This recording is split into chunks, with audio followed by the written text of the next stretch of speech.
Hello everyone, welcome back to our channel English माध्यम के platform पे मैं हूं आपकी एडुकेटर प्रियंका ठाकुर और हम सॉल्व कर रहे हैं editorial based practice exercise. Start करते हैं आज का session with thought of the day, that is the more you believe in your ability to succeed the more likely is that you will. यानी कि जितना ज्यादा आप खुद के ऊपर विश्वास करेंगे, भरोसा रखेंगे कि आप सफल हो सकते हैं, आपके अंदर वो काबिलियत है कि आप सफल हो, उतना ही ज्यादा आपके चांसेस होंगे कि आप वो काबिलियत हासिल करें, आप वो सफलता हासिल कर पाए। ठीक है, चलिए स्टार्ट करते हैं। Reading comprehension and practice exercise for SSC CGL 2024। In a significant deterioration of an already fraught situation, significant मतलब काफी बड़ी मात्रा में, काफी महत्वपूर्ण इवेंट हुआ है, कुछ घटना हुई है, तो एक सिग्निफिकेंट मतलब महत्वपूर्ण, डिटेरियोरेशन मतलब गिरावट आना। तो ऑलरेडी फ्रॉड मतलब ऑलरेडी जो खराब स्थिति है, तनावपूर्ण स्थिति है, उसमें और ज्यादा गिरावट आ गई। इन सिचुएशन इन मणिपुर, कहाँ पे स्थिति खराब है ऑलरेडी, मणिपुर में, उसमें और ज्यादा गिरावट आ गई। 2 persons were killed and at least 9 were injured. जब 2 लोग मारे गए और लगभग 9 लोग की इंजरी हुई in a bomb attack using drones in villages in Metis majority Imphal West district। तो हुआ क्या कि 2 लोग मारे गए और कम से कम 9 लोगों की दो जख्मी हुए हैं एक बॉम्ब अटैक में, जो कि ड्रोन्स का इस्तेमाल करके बॉम्ब अटैक किया गया था। और कहाँ पे किया गया था? उन गांवों में जो कि इम्फाल वेस्ट डिस्ट्रिक्ट में आते हैं, जहां पे मेटी मेजॉरिटी कम्युनिटीज रहती हैं। द परपेट्रेटर्स कौन हो गए? अपराधी। तो अपराधी जो हैं are believe to be Kuki Zo militants. तो माना जा रहा है कि कुकीजो कम्युनिटी के जो उग्रवादी तत्व हैं वो इसके अपराधी हैं, दोषी हैं। Kukizo groups and partisans have claimed that the attacks were in retaliation to an attempt by Metis vigilante। बोल रहे हैं कि कुकीजो ग्रुप्स और पार्टीसन मतलब उनके सपोर्टर्स जो हैं, उन्होंने ये क्लेम करा है कि ये जो अटैक्स हुए ये एक रिटेलिएशन था। रिटेलिएशन होता है प्रतिशोध, तो एक प्रतिशोध था, उस प्रयास का प्रतिशोध था जो कि मेटी विजिलेंटी मतलब एक ऐसे सदस्य जो जैसे गौरक्षक होते हैं, राइट, तो वो खुद को अपने आप को दूसरे का प्रोटेक्टर मान लेते हैं। वैसे ही मैटी जो प्रोटेक्टर्स हैं उनके द्वारा एक प्रयास किया गया था। And insurgent group of ambush, insurgent मतलब विद्रोही, ग्रुप्स टू एम्बुश, एम्बुश करना मतलब किसी को घात पहुंचाना, नुकसान पहुंचाना। किसको घात पहुंचाने की कोशिश की गई थी? कुकीजो लोगों को इन द एरिया, उस इलाके में कुछ मैटी समर्थकों द्वारा या प्रोटेक्टर्स द्वारा कुकीजो कम्युनिटी के लोगों को नुकसान पहुंचाने की कोशिश की गई थी। उसके रिटेलिएशन में कुकीजो वाल कम्युनिटी का कहना है ये कि ये बॉम्ब ब्लास्ट उसके रिटेलिएशन में, उसके विद्रोह में हुआ है। While this claim remains unproven, हालांकि उनका ये जो तर्क है कि पहले उन्होंने अटैक किया था, उन्होंने हमें नुकसान पहुंचाने की कोशिश की, ये अनप्रूवन है, इसको कोई साबित करने का तथ्य या सबूत नहीं है। द यूज ऑफ ड्रोन्स, लेकिन फिर भी जो ड्रोन्स का इस्तेमाल हुआ है, अ tactic employed by pro democracy insurgents in Myanmar against the junta. तो बोल रहे हैं ये एक ऐसी टेक्निक मतलब रणनीति है जो कि प्रो डेमोक्रेसी इंसर्जेंट जो है ग्रुप्स हैं, कहाँ पे? म्यांमार रीजन में, जो कि जुंटा मतलब जैसे कि हम बोलते हैं मिलिट्री कू हुआ, तो वो कूप जो होता है उसमें क्या होता है कि वो फौजी लोग ही होते हैं, जो अफसर होते हैं वही शासन कर रहे होते हैं। तो वैसे ही यहाँ पे जो जुंटा है वो एक ऐसे group of officials, military officials को दिया गया है नाम, जो कि फोर्सफुली किसी देश में शासन कर रहे हैं, अपनी सरकार चला रहे हैं। ठीक है, तो म्यांमार में इस वक्त फौजी शासन होगा, तो वहां पे प्रो डेमोक्रेसी जो इंसर्जेंट्स हैं, उग्रवादी तत्व हैं, वो इस तरीके की ड्रोन से बॉम्ब ब्लास्ट करने की टेक्निक्स को इस्तेमाल करते हैं, जो कि यहाँ पे इस्तेमाल की गई। Points to a dangerous escalation of the ethnic conflict in the state. तो ये अगर हमने भी यहाँ पे हमारे देश में भी इस तरीके के ड्रोन के जरिए बॉम्ब ब्लास्ट किया जा रहा है, तो ये इशारा क्या करता है, क्या दर्शाता है कि ये जो मतभेद है, एथनिक कॉन्फ्लिक्ट जो था एक स्टेट के अंदर, वो अब बहुत ज्यादा डेंजरस रूप से एस्केलेट हो गया मतलब बड़ा हो गया है, बहुत ज्यादा आगे डेवलप हो गया है, काफी एक्सट्रीम लेवल पर पहुंच चुका है। Coming in the wake of chief minister N Biren Singh assertion. In the wake मतलब उसके बाद में। तो जब चीफ मिनिस्टर जो है एन बीरेन सिंह, उन्होंने असर्शन मतलब उनका दावा था, उसके बाद में क्या दावा था उनका, that a peace resolution will be achieved in 6 months, कि हम एक शांति संधि के ऊपर पहुंच जाएंगे, समाधान के ऊपर पहुंच जाएंगे अगले 6 महीनों में। द डिजास्टरली अटैक्स कुड इंडिकेट, डिजास्टर्सली मतलब बहुत ही कायरता भरा जो ये अटैक हुआ है, ये दर्शा सकता है that they are either a deliberate ploy to heighten tensions or just another reminder that. तो बोल रहे हैं कि ये क्या दर्शाता है, ये दर्शाता है कि या तो डेलिब्रेट मतलब जानबूझ के ये प्लॉय किया गया, चाल चली गई ताकि इन दोनों कम्युनिटीज के बीच में मतभेद और ज्यादा बढ़ जाए, टेंशन बनी रहे, या फिर ये एक और रिमाइंडर था, याद दिलाने की कोशिश थी that ethnic hostilities remain entrenched, कि अभी भी यहाँ पे एथनिक शत्रुता जो है, दो गुटों के बीच में जो शत्रुता है वो अभी भी बनी हुई है, उसकी जड़ें अभी भी मजबूत हैं। ठीक है, तो बीरेन सिंह ने तो बोल दिया कि भाई 6 महीनों में हम ये खत्म कर देंगे, कुछ ना कुछ हम शांति तक पहुंच जाएंगे, किसी ना किसी हल तक हम सोल्यूशन तक पहुंच जाएंगे।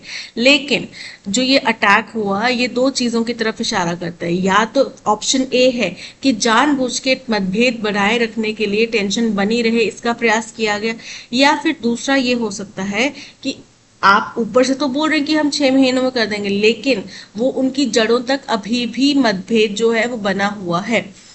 That insurgents could use sophisticated drones to attack civilians also suggest, और ये बात कि इंसर्जेंट्स यानी कि विद्रोहियों जो है, उग्रवादी जो है, वो इतने सोफिस्टिकेटेड मतलब कॉम्प्लिकेटेड, जटिल ड्रोन्स का इस्तेमाल कर सकते हैं सिविलियंस के ऊपर अटैक करने के लिए, ये दर्शाता है, सजेस्ट अ ग्लेयरिंग इंटेलिजेंस फेलियर। ग्लेयरिंग मतलब कि स्पष्ट, क्लियर, इंटेलिजेंस फेलियर यानी कि हमारे जो इंटेलिजेंस है उसकी यहाँ पे फेलियर दिखाई देता है, and the inability of the security forces, और जो अक्षमता है किसकी, सिक्योरिटी फोर्सेस की, to ensure that the militants are contained, ये सुनिश्चित कर पाने की उनकी जो क्षमता है कि मिलिटेंट्स को वो नियंत्रित कर पाए, कंट्रोल में रख पाए, ये क्षमता जो है उनकी अक्षमता दिखाती है। क्या दो चीजें क्या पता चलती हैं इस अटैक से, इतने हाई फाई ड्रोन्स आप इस्तेमाल कर रहे हैं अटैक्स के लिए, वो भी सिविलियंस के ऊपर, तो ये दो चीजें दर्शाता है। एक तो इंटेलिजेंस फेलियर हुआ है, दूसरी चीज कि हमारी सिक्योरिटी फोर्सेस भी नाकामयाब रही हैं इनको कंटेन करने के लिए।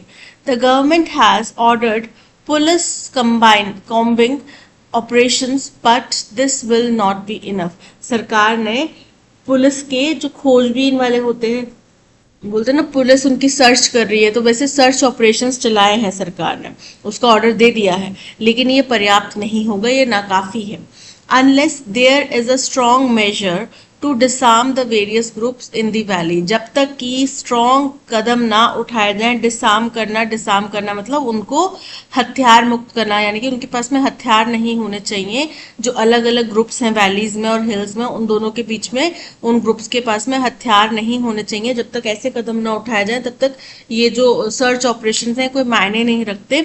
द सिचुएशन कुड एक्सेसरबेट फर्दर, और अगर ऐसा नहीं कर पाते हम तो स्थिति और ज्यादा एक्सेसरबेट हो जाएगी, यानी कि गंभीर हो जाएगी। For nearly 16 months, both the union and state government have been content with using security forces to maintain law.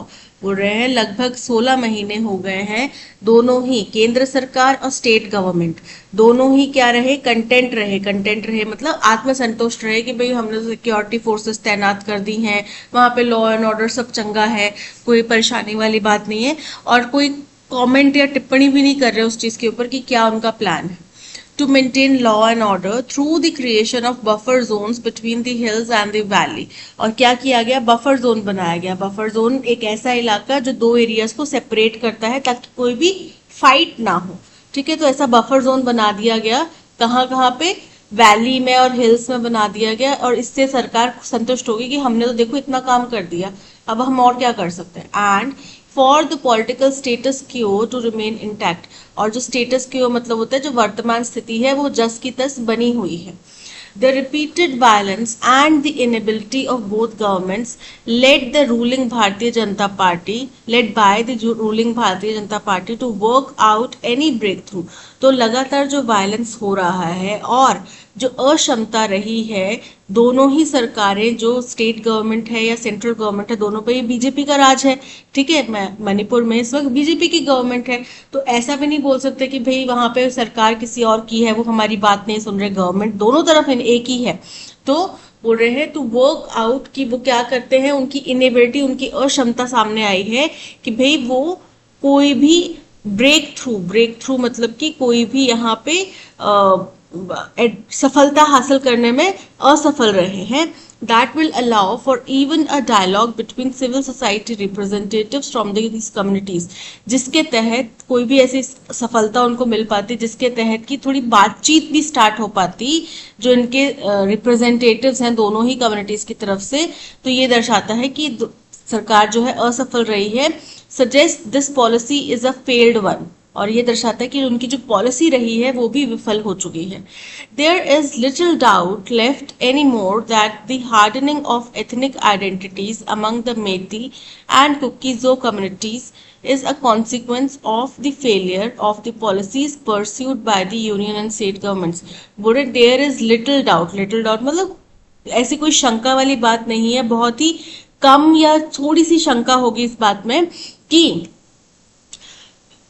Left any more that the hardening of ethnic identities, hardening मतलब कठोरता, जो एथनिक आइडेंटिटीज में कठोरता आई है मैटी और Kuki-Zo communities के बीच में, वो परिणाम है, इज अ कॉन्सिक्वेंस यानी कि परिणाम है किस चीज का, of the failure of the policies.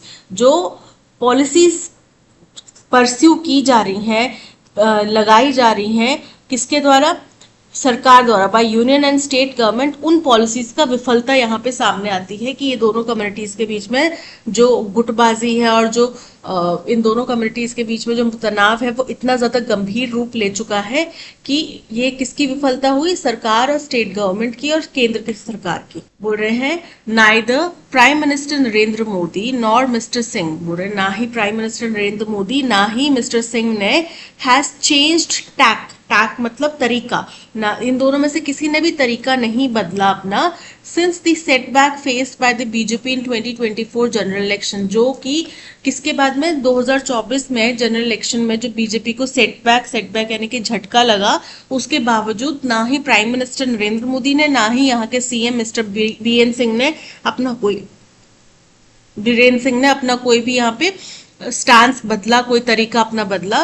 When it lost both the Lok Sabha constituencies in the state, और किसके बाद में 2024 में क्या हुआ ऐसा, 2024 में इनकी इस स्टेट से आने वाली दोनों लोकसभा कॉन्स्टिट्यूएंसीज वो हार गए। The center continues to ignore critiques of its lackadaisical approach, और केंद्र अभी भी क्या कर रहा है, जो उनका ढीला ढाला सुस्त, lackadaisical मतलब कि जो उनका लेथार्जिक सुस्त लेजी रवैया रहा है, उसका अगर कोई भी क्रिटिसाइज करता है तो केंद्र सरकार अभी भी उसको इग्नोर ही कर रही है, उसके ऊपर कोई एक्शन नहीं ले रही। while Mr. Singh is hell bent on remaining in power despite his incompetence, hello bent मतलब बिल्कुल डिटरमाइंड है, बिल्कुल उत्सुक है, वो वही करना चाहते हैं। और वहीं अगर हम यहाँ के सीएम की बात करें मिस्टर सिंह की, तो वो हेल बेंट है, वो बिल्कुल डिटरमाइंड है कि भाई वो सत्ता में रहेंगे डिस्पाइट हिज इनकॉम्पिटेंस, हालांकि कितना भी उनका जो है असफलता असक्षमता सामने आई है, and a distinct lack of confidence evinced by both communities, और जो दोनों ही कम्युनिटीज द्वारा उनके प्रति जो कॉन्फिडेंस है, अविश्वास है, वो साबित होने, एविंस मतलब प्रदर्शित करना, तो दोनों ही कम्युनिटीज ने दर्शाया है कि हमें वीरेंद्र सिंह के ऊपर विश्वास नहीं है, हम इनके ऊपर भरोसा नहीं करते। स्टिल वीरेंद्र सिंह जिद पे अड़े हुए हैं कि मैं ही सीएम रहूंगा, मैं ही सत्ता में रहूंगा। While the fresh attacks call for security forces to calibrate a strong response, बोल रहे हैं हालांकि ये जो फ्रेश अटैक हुआ है ये क्या करता है, कॉल फॉर मतलब आवाहन करता है, किसका आवाहन करता है, सिक्योरिटी फोर्सेस का, कि वो क्या करे, कैलिब्रेट करे मतलब एडजस्ट करे, वो कुछ चेंजेस लाए, एक स्ट्रॉन्ग रिस्पॉन्स दे, ठीक है। A concomitant change in approach and leadership in the state is a must for a chance to be given to peace. लेकिन अगर ये चाहते हैं कि भाई यहाँ पे इस स्टेट में शांति बहाली हो, एक्चुअल में अगर ये चाहते हैं, देखो बोलने में का चाहना और एक्चुअल में बिलीव करना कि शांति बहाली हो सकती है या हम चाहते हैं शांति बहाल करना और हमें लोगों की वाकई में फिक्र है, तो इस वक्त कॉन्कोमिटेंट मतलब साथ साथ में सिक्योरिटी फोर्सेस को तो बोल दिया कि आप कुछ इसके ऊपर एक्शन लो, लेकिन साथ ही साथ में जरूरत इस वक्त ये है कि स्टेट की लीडरशिप चेंज की जाए, ठीक है, जिससे कि शांति बहाली की प्रक्रिया आगे बढ़ सके। अगर दोनों ही कम्युनिटीज जिनकी वजह से इतना बड़ा कन्फ्लिक्ट हो रहा है, अगर वो दोनों ही कम्युनिटीज ये कहती हैं कि हमें इस सीएम के ऊपर विश्वास नहीं है और वहां के लोग इतने परेशान हो चुके हैं, 16 महीने से अगर एक स्टेट में आगजनी हो रही है, एक स्टेट इतना जल रहा है, तो दैट मीन्स उस सीएम को वैसे भी पद पे रहने का अधिकार नहीं है, ठीक है। तो ये था पैसेज। अब चलते हैं क्वेश्चन नंबर 1 की तरफ। क्वेश्चन नंबर 1 हमसे पूछ रहा है, what can be inferred from the passage about the use of drones in the Manipur conflict. तो मणिपुर कन्फ्लिक्ट में जो ड्रोन्स का इस्तेमाल हुआ है वो एस्केलेशन की तरफ जाता है, यानी कि वो स्थिति को और ज्यादा गंभीर करता है, जो ऑलरेडी स्थिति खराब थी उसको और ज्यादा गंभीर करता है, क्योंकि ये ऐसी टेक्टिक्स हैं जो कि मिलिटेंट्स इस्तेमाल करते हैं, ठीक है। तो यानी कि एक इसमें मिलिटेंसी का एंगल भी अब घुस चुका है। The use of drones indicates that conflict is nearing it's and. Incorrect है, अंत होता तो ड्रोन्स का इस्तेमाल नहीं होता। ये एक नई चीज हुई है जो दर्शाती है कि स्थिति और गंभीर हो गई है। The use of drone suggest that external forces are directly involve in the conflict. ऐसा तो कुछ नहीं कहा गया पैसेज में। The use of drones indicates a significant escalation and sophistication in the tactics used by militants. बिल्कुल correct है, ये दर्शाता है कि जो मिलिटेंट्स हैं वो काफी गंभीर हैं, काफी सीरियस हैं और इस स्थिति को और ज्यादा बढ़ाना चाहते हैं, इसके मसले को और ज्यादा बढ़ाना चाहते हैं और उसके लिए वो काफी सोफिस्टिकेटेड कॉम्प्लिकेटेड टेक्निक्स का इस्तेमाल कर रहे हैं। So option C is correct. Which of the following statements is true according to the passage? Passage के अनुसार इनमें से कौन सी स्टेटमेंट जो है वो बिल्कुल करेक्ट है? The drone attacks were carried out by Meiti Vigilant Group। बोल रहे हैं जो ड्रोन अटैक है वो मेटी विजिलेंटी ग्रुप्स के द्वारा किया गया। तो मेटी विजिलेंटी ग्रुप्स के ऊपर हुआ, उनके अटैक की वजह से ये कुकीजो कम्युनिटी वालों ने ड्रोन अटैक करवाया, ठीक है। तो ये इनकरेक्ट है। The attacks were proven to be in retaliation to an ambush attempt by Meiti group। अच्छा, proven to be, prove तो नहीं हुआ ना ये चीज, इस चीज को प्रूव नहीं किया गया, हालांकि आरोप लग रहा है, क्लेम किया जा रहा है, बट इसको प्रूव नहीं किया गया। The government has already disarmed various groups in the valley and hills। Incorrect है, क्योंकि सरकार अभी तक ये चीज कर पाने में असफल रही है और यही उनसे उम्मीद की जा रही है कि वो जल्द से जल्द अगर बातचीत उनको करनी है, अब वो बोल रहे हैं कि 6 महीने के अंदर अंदर हम ये सुलझा लेंगे मसला, तो उनको सबसे पहले यहाँ पे जो डिसआर्ममेंट होना चाहिए, डिसआर्म करना चाहिए, वो करना पड़ेगा, ठीक है। उनके पास से हथियार लेने पड़ेंगे। The use of drones points to an intelligence failure by security forces। Option D is correct, कि जो इस्तेमाल ड्रोन्स का किया जा रहा है वो साफ दर्शाता है कि हमारी सिक्योरिटी फोर्सेस जो हैं वो पूरी तरीके से विफल हो चुकी हैं। Fill in the blank with most appropriate option, ठीक है। The government's current approach as described in the passage can be characterized as. तो सरकार की जो करंट अप्रोच है, इस वक्त की अप्रोच है, वो एक तो एक्टिव नहीं है, ठीक है, प्रोएक्टिव नहीं है, आक्रामक नहीं है, स्ट्रैटेजिक नहीं है, वो पैसिव अप्रोच है, ठीक है, हो जाएगा शांत तो देख लेंगे, राइट। और इनएडिक्वेट है, यानी कि अपर्याप्त है। फर्स्ट है प्रोएक्टिव। प्रोएक्टिव मतलब किसी घटना से होने से पहले ही आप उसके लिए सचेत हो जाए। जैसे कई दफा आपके इंट्यूशन जो है आपको पहले ही बता देते हैं कि यार इतनी ज्यादा बारिश, मेरे को ऐसा लग रहा है कि आज बारिश होने वाली है, और या फिर आपने वेदर फॉरकास्ट देख लिया, आपको पता चल गया कि बारिश प्रिडिक्ट की हुई है, 40-50% चांसेस बताए हैं बारिश के, तो आप अम्ब्रेला लेके चलेंगे, वो हो गया प्रोएक्टिव अप्रोच। लेकिन आपने वेदर फॉरकास्ट देखा भी है, आपको लगता है 40-50%, आपने बोला 40-50% है, ज्यादा चांसेस थोड़ी हैं, ठीक है, छोड़ो, क्या लेके जाना अम्ब्रेला, तो वो क्या हो गया, इनएक्टिव हो गया, राइट। तो प्रोएक्टिव तो ये है नहीं, उनको पहले से अनुमान नहीं था कि इस तरीके की कुछ होने वाला है या फिर इसके लिए हम पहले से ही कुछ कड़े कदम उठा लें, ऐसा तो नहीं था, राइट। तो प्रोएक्टिव और इफेक्टिव तो बिल्कुल नहीं है। अग्रेसिव और सक्सेसफुल, तो सक्सेसफुल होते तो 16 महीने और अभी स्टिल कंटिन्यूअस ये चीज चल नहीं रही होती, ये चीज वहीं पे थम जाती, तो ये सक्सेसफुल नहीं है। स्ट्रैटेजिक एंड वेल कोऑर्डिनेटेड, तो इसके लिए भी राइटर ने कहा कि आप अगर ये तर्क भी देते ना कि भाई केंद्र में अलग सरकार है, अलग पार्टी की सरकार है और स्टेट में अलग पार्टी की सरकार है, तो भी समझ में आता कि चलो कोऑर्डिनेशन में गड़बड़ हो गई, दो अलग अलग पार्टीज हैं, उनके ओपिनियंस अलग अलग हैं, तो नहीं यहाँ पे बात बन रही, राइट। लेकिन राइटर ने कहा कि यहाँ पे तो दोनों ही सेम पार्टी की सरकारें हैं, बीजेपी की सरकारें हैं, तो कोऑर्डिनेशन भी नहीं हो सकता, लैक ऑफ कोऑर्डिनेशन भी नहीं हो सकता, ठीक है। तो वेल कोऑर्डिनेटेड तो ये है नहीं, स्ट्रैटेजिक भी है नहीं, तो क्या बच गया, पैसिव और इनएडिक्वेट। जाहिर सी बात है ये अपर्याप्त है, जितने भी प्रयास किए जा रहे हैं, बोला ना सरकार अपने आप में आत्मसंतुष्ट हो जाए, बट वो काफी नहीं है। So option B is correct. Which of the following statements is incorrect based on the passage, यानी कि जो गलत स्टेटमेंट है वो बताना है। The union and state governments have used security forces to create buffer zones between different communities in Manipur. Correct है ये, बोला ना कि केवल बफर जोन बना के सरकार अपनी पीठ थपथपा रही कि हमने बड़ा काम कर दिया, right. Both the union and state governments have successfully initiated dialogue between civil society representatives of the Meitei and Kuki-Zo communities. ये incorrect है, अभी तक कोई बातचीत नहीं हो पाई है, so ये incorrect है, that means option B is correct. Based on the passage, which of the following statements is correct? अब यहाँ पे वो statement बताने हैं जो correct है passage के according. The union government has received widespread praise for its handling of Manipur situation. Incorrect है, criticism हो रहा है और उनकी खराब बात ये सामने आ रही है according to passage की जो criticism हो रहा है वो उसको भी ignore कर रहे हैं, ठीक है, तो ये incorrect है। The ruling party faced no setbacks in 2024 general elections. Incorrect है, दो जो लोकसभा कॉन्स्टिट्यूएंसीज है वो हार चुके हैं यहाँ पे।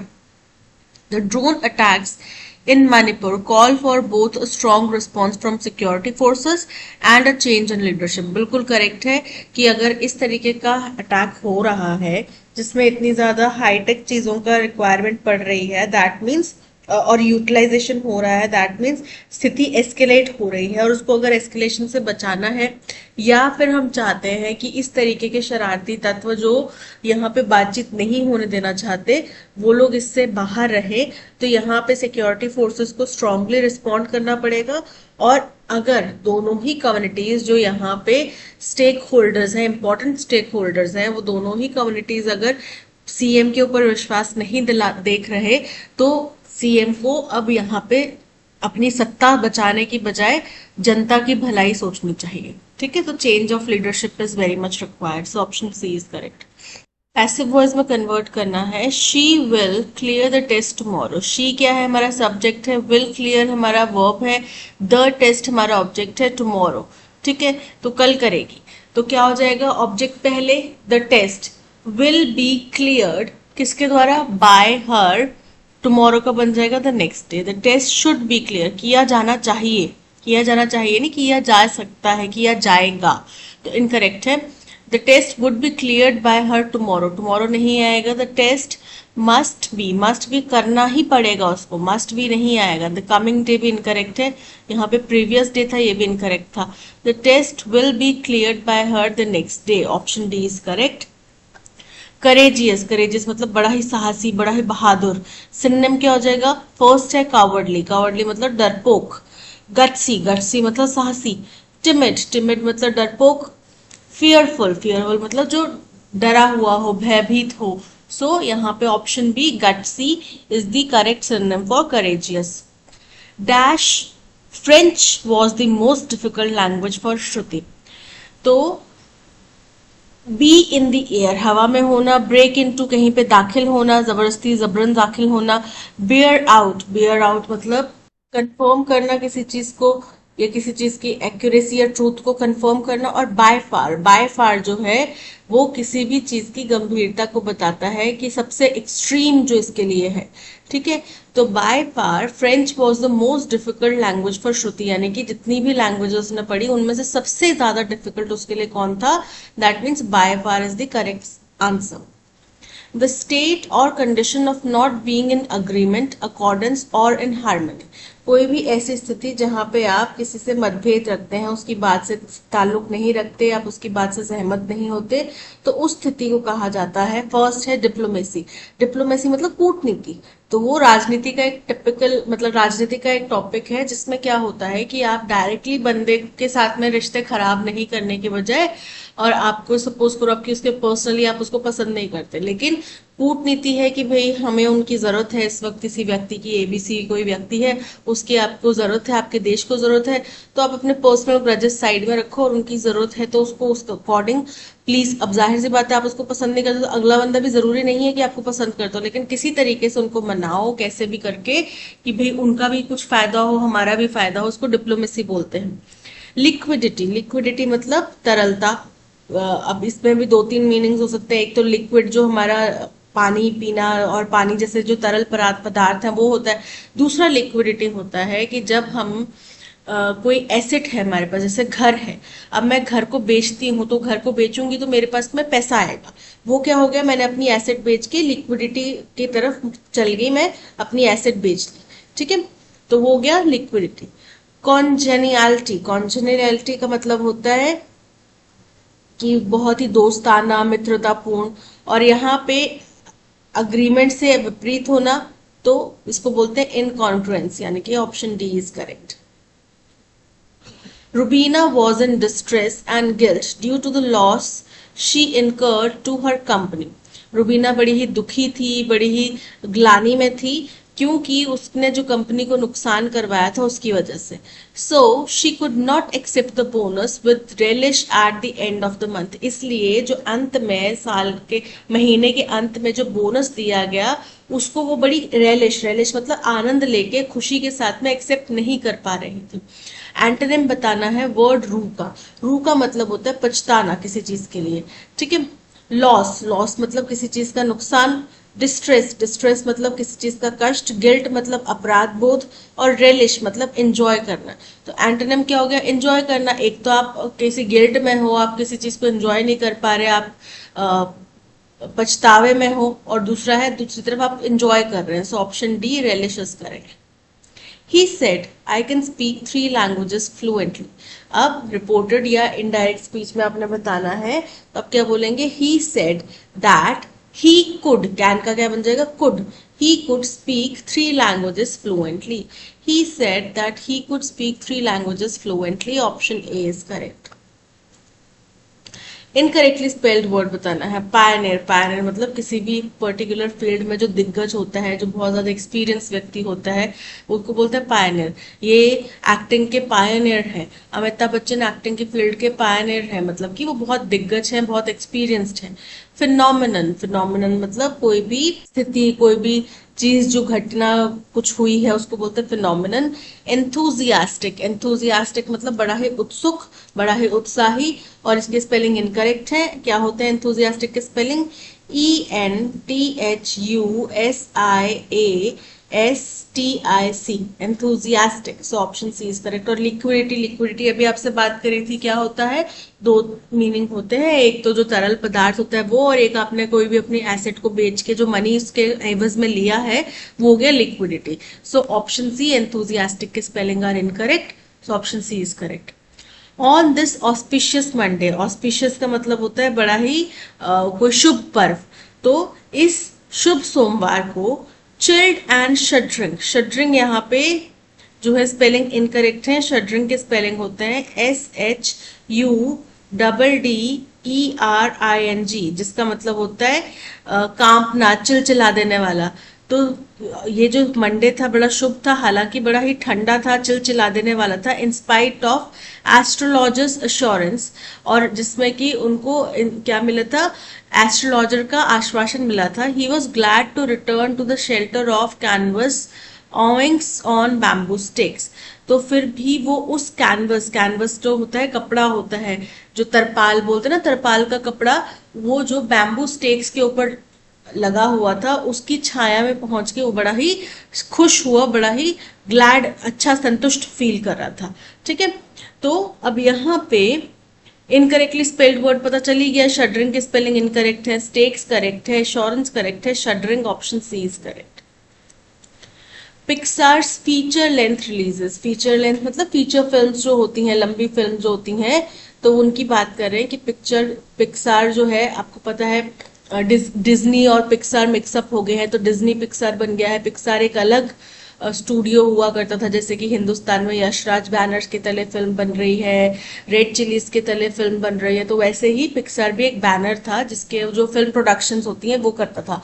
तो उसके जो फीचर लेंथ फिल्म रिलीजेस थी which consistently achieve dash commercial success, तो कमर्शियल सक्सेस की बात कर रहे हैं, लगातार होने वाली, कंसिस्टेंटली मतलब लगातार अचीव करी है जिसने commercial success.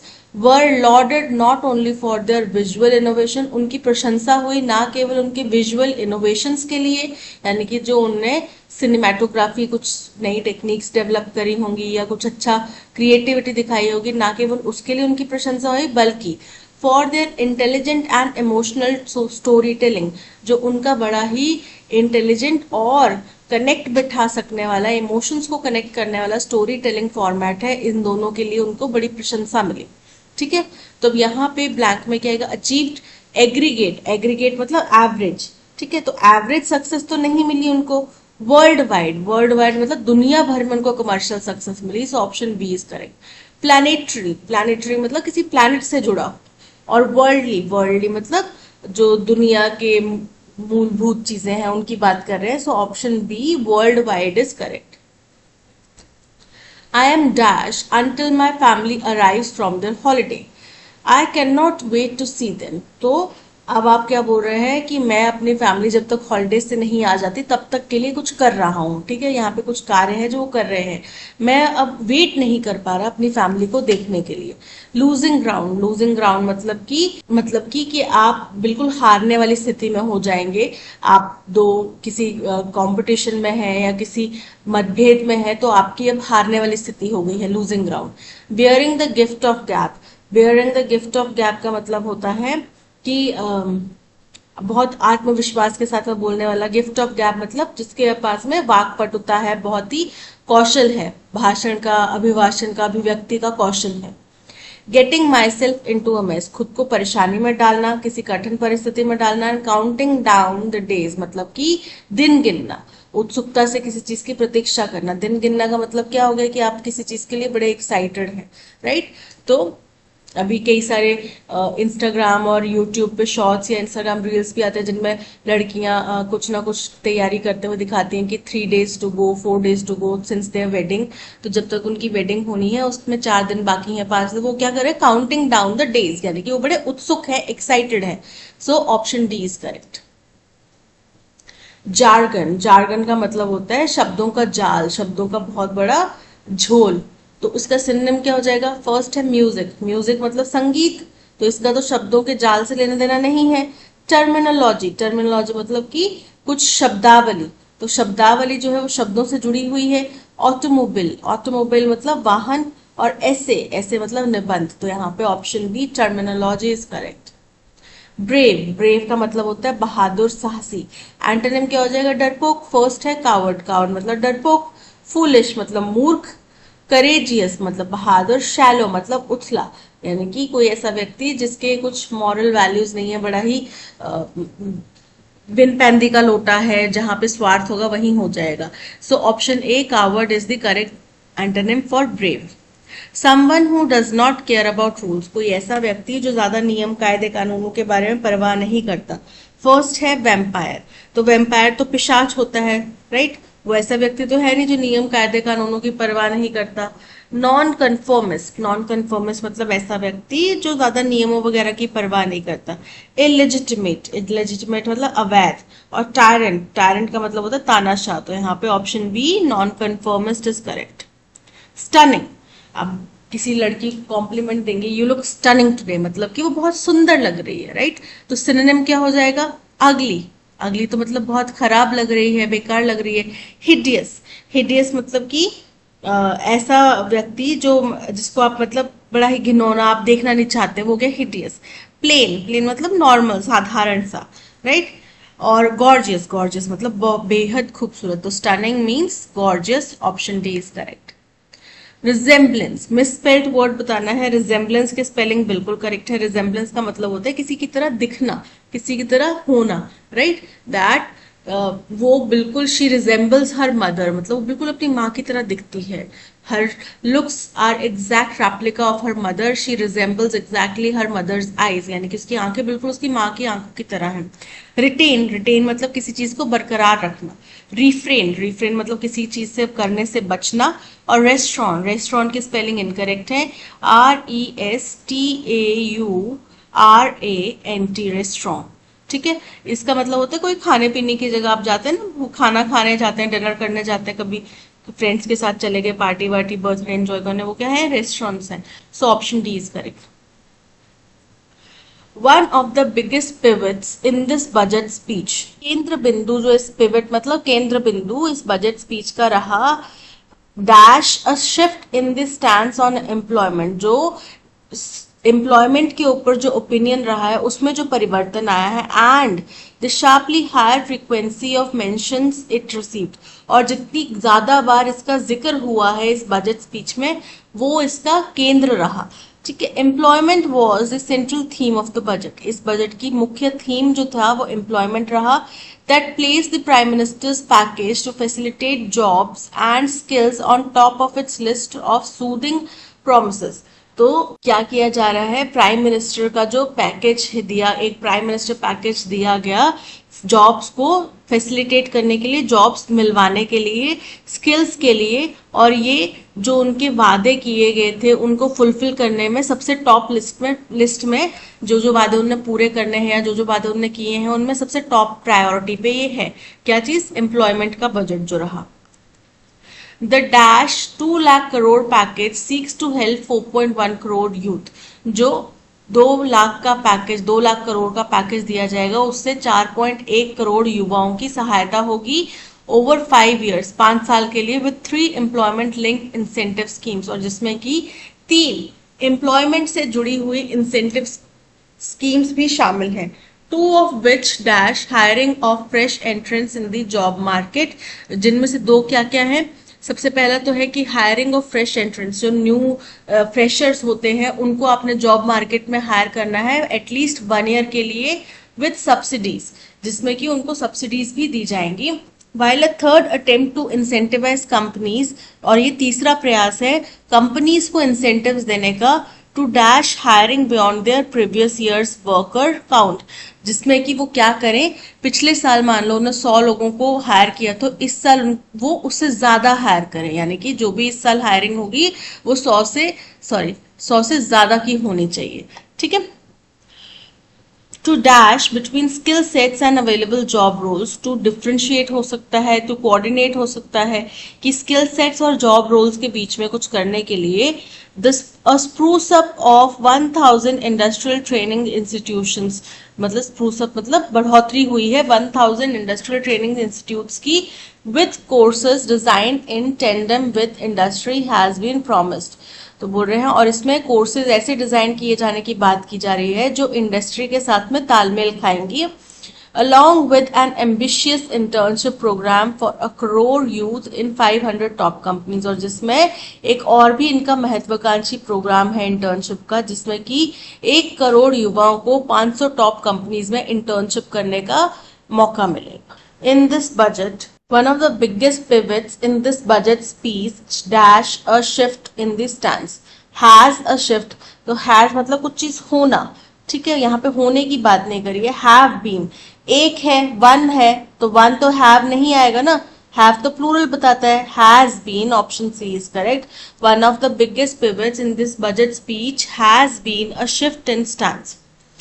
The dash 2 lakh crore package seeks to help, past मतलब जो पारित कर दिया गया है, डिस्पोज मतलब जिसको आपने थ्रो कर दिया है, ठीक है, यूटिलाइज करके थ्रो कर दिया है। प्रोपोज मतलब प्रस्तावित, और प्रोफेस्ड मतलब दावा करना, तो यहाँ पे प्रपोज 2 लाख करोड़ का प्रपोजल गया है ना, तो proposed 2 lakh crore package seeks to help 4.1 crore youth over 5 years with 3 employment linked incentive schemes two of which dash hiring for fresh entrance. Two of which क्या है, फर्स्ट है अकरेंस, अकरेंस मतलब किसी चीज का होना, घटना, ठीक है।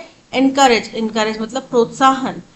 एवरेज, एवरेज मतलब औसत। और इनफाइसेज, इनफाइसेज का मतलब होता है किसी चीज को परिकल्पना करना, किसी चीज की पहले से ही इंट्यूशन लगा लेना, तो हो गया इनफाइसेज। तो यहाँ पे बात की जा रही है हायरिंग फ्रेशर्स को हायर करने के लिए एनकरेजमेंट की। So option B is correct. Encourage hiring of fresh entrants in job market for at least 1 year with subsidies, while a third attempts to incentivize companies to dash hiring beyond their previous। Scale up, scale up मतलब बढ़ोतरी करना, किसी चीज में बढ़ोतरी होना। Dry up मतलब सूख जाना। एंड अप मतलब किसी चीज पर जाके आप किसी कॉन्सिक्वेंस में, किसी स्थिति में आप पहुंच गए हैं अंत में। फर्म अप, फर्म अप मतलब मजबूत करना। तो यहाँ पे स्केल अप करने की बात की जा रही है कि पिछले साल के मुकाबले में इस साल आपको ज्यादा हायरिंग करनी पड़ेगी और उसके लिए आपको इंसेंटिव्स भी मिलेंगे। To dash between skill sets. अब फर्स्ट है bridge the gap. Bridge the gap मतलब स्किल सेट और जो जॉब मिल रही है उसके बीच का जो गैप है उसको कम करना। होता क्या है, आप में से बहुत सारे लोग हैं ग्रेजुएशन किए होंगे, राइट। आपके ग्रेजुएशन के बेस पे आपको कौन सी जॉब्स मिल रही हैं आसानी से मार्केट में जो अवेलेबल हैं, ठीक है। तो ग्रेजुएशन के अलावा कंपनीज डिमांड करती हैं कि जो हम कंपनी जिस बेस पर है उसके अकॉर्डिंग आपको कुछ स्किल्स भी आने चाहिए। तो उन स्किल सेट्स को और अवेलेबल जॉब्स के बीच का जो गैप है उसको कम करने के लिए 1000 इंडस्ट्रियल ट्रेनिंग इंस्टीट्यूट्स ITIs भी बनाए जाएंगे जिनमें नए कोर्सेज भी डाले जाएंगे। So option A bridge the gap is correct. That's all, आज के सेशन में इतना ही। Thank you so much for watching. अगर आपको कंटेंट पसंद आया हो तो लाइक शेयर और सब्सक्राइब जरूर कीजिएगा। मिलते हैं नेक्स्ट सेशन में। Till then keep learning and keep practising. Bye bye.